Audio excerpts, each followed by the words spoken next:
Bonjour à tous et bienvenue sur ma chaîne YouTube, ici Yoann Meyer. Aujourd'hui nous allons pour voir un problème que j'ai rencontré lors de la migration d'un data center d'un VLAN sur une fabrique SCI.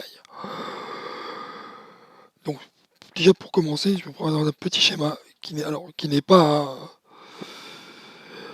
un schéma d'entreprise pour des raisons de sécurité, mais j'ai pris un schéma sur le site de Cisco qui présente de manière générique un mode Cisco SCI en multisite. Donc le data center, on va dire le data center A a été migré depuis un an et c'est en cours de migration du data center N. On va noter N comme dans le schéma. Donc on migre VLAN par VLAN.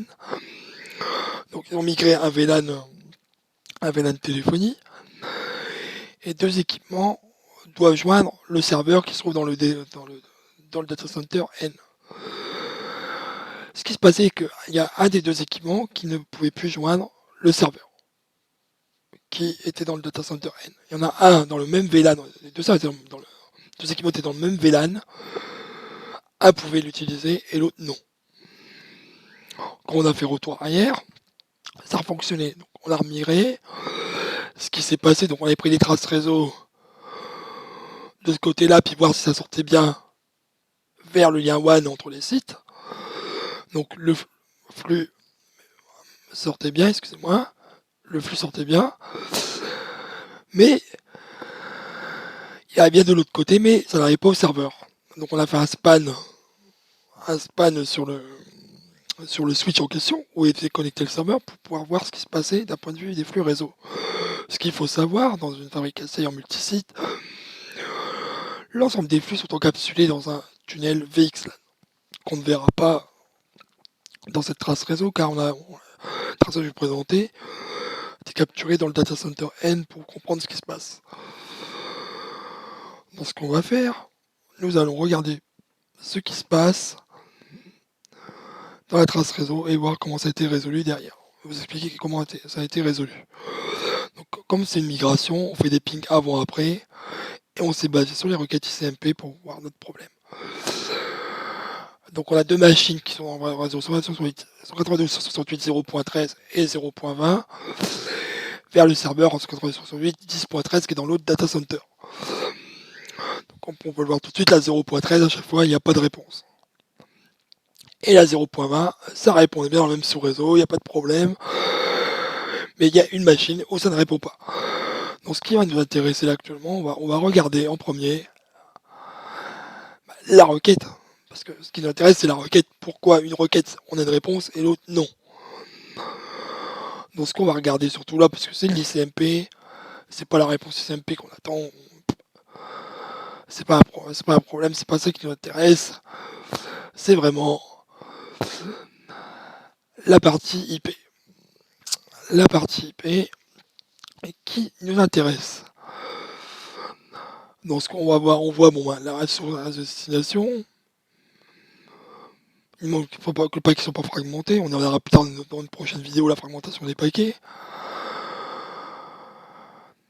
Et donc les champs DSCP, là, on voit que c'est à 0, c'est par défaut, c'est normal, il n'y a pas de priorisation de flux, il n'y a rien.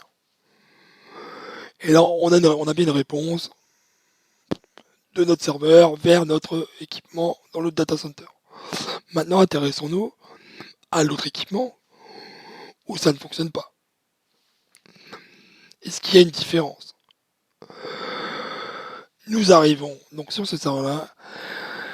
Et là, la première différence qu'on voit, c'est que dans cette requête ICMP, on voit que le DSCP est positionné à 46. Ça veut dire que ça va être expédié rapidement. C'est pour les flux voix. TOIP, VOIP doit avoir le DSCP 46 pour assurer une qualité de service d'un point de vue réseau.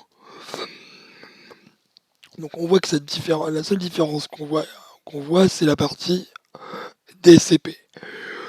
Quand la DSCP est à valeur 0, c'est la valeur par défaut, c'est un traitement normal de la part des routeurs, ça répond.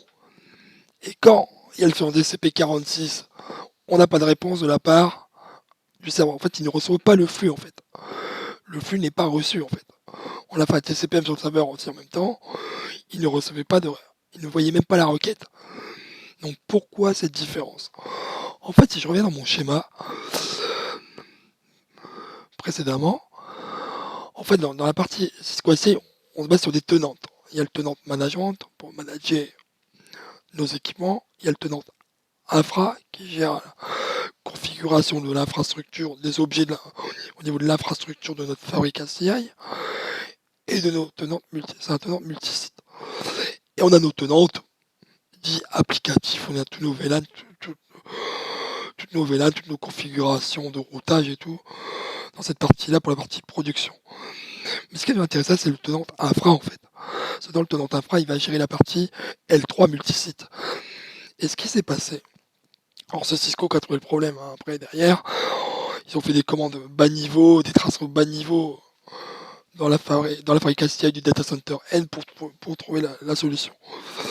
En fait, ce qui s'est passé dans le tenant infra, on a une policy de traitement des valeurs DSCP. Et ce qu'il faut savoir, c'est qu'il ne faut pas de différence entre le data center A et le data center N au niveau des valeurs dans cette policy-là, dans le tenant infra. Et c'est pour ça que ça posait problème en fait. Donc après, là j'ai eu une petite copie d'écran pareil du site de Cisco où ça se configure. Et c'est ces valeurs-là qui doivent être identiques dans les deux fabriques ACI. Sinon ça ne fonctionne pas. En fait, ils bloquaient le trafic en fait. Ils droppaient le trafic, la fabrique de l'autre data center. Donc c'est une vieille version, la copie d'écran, c'est pas les récentes. J'ai pris ça sur le site de Cisco, vous pouvez le retrouver aussi, mais moi c'est pour vous sachez où aller voir si vous avez cette problématique-là dans votre infrastructure. Donc voilà, c'est terminé pour aujourd'hui. C'était un bon cas d'usage qui nous a pris du temps à trouver la solution. Et c'est le constructeur qui a trouvé la solution, quoi. Donc voilà, c'est fini pour aujourd'hui. Je vous souhaite une bonne journée et à bientôt pour une nouvelle vidéo.